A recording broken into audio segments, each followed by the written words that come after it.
Mr. Beast has lost his fucking mind. And I'm going to tell you why right now. Did you see the shit that the motherfucker put on his company? His words. And I'm going to show you this shit in a second. The motherfucker said in his rules, policies, and regulations, no does not mean no. Now, what does that immediately trigger in your mind? I'm going to let you marinate on that for a little bit. I give you a second. Okay, now that that shit is done, how in the fuck can you not think people are not going to think XYZ about what the fuck you just said and what you have in your policy? Now, for a little bit of context, Mr. B said this in an interview with Umperville, and you can go and watch the whole shit if you want to. That shit is 2 hours long, and fuck. Just fuck.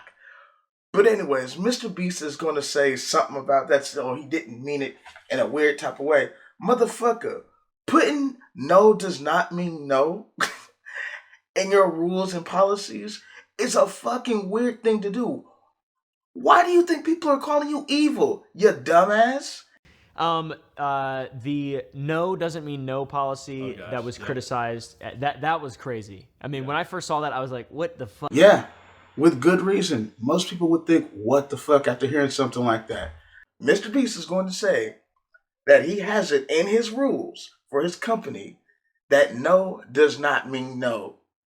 That is a terrible thing to say. Now, again, he's going to go into details on what he meant by that. But, motherfucker, there's a better way to say that. And after you see what he says, and I'll probably put that shit right here. But yeah, after hearing what the motherfucker said, you could have rephrased that shit to never accept the first offer. That would have been a much better way to put that.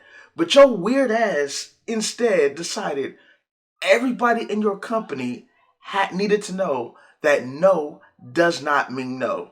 Mr. B said this, y'all.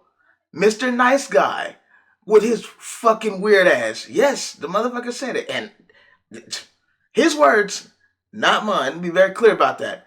He said the shit, not me. Fuck that guy. But anyways, there's probably more context. I was planning on doing something completely different, and then I saw this shit. Mr. Beast, the fuck is wrong with you? You should know better. With the size of your company, of all the ways in all the world that you could have possibly stated that, you chose the one way where it could actually be misconstrued. And it's my opinion that you did that shit on purpose. That's my belief. Fuck what anybody else is talking about. That's what I believe. You could have easily, after seeing the context of that, you could have easily said, you never take the first offer. But yeah, I just had to talk about that just a little bit. Mr. Beast, you need to shut the fuck up.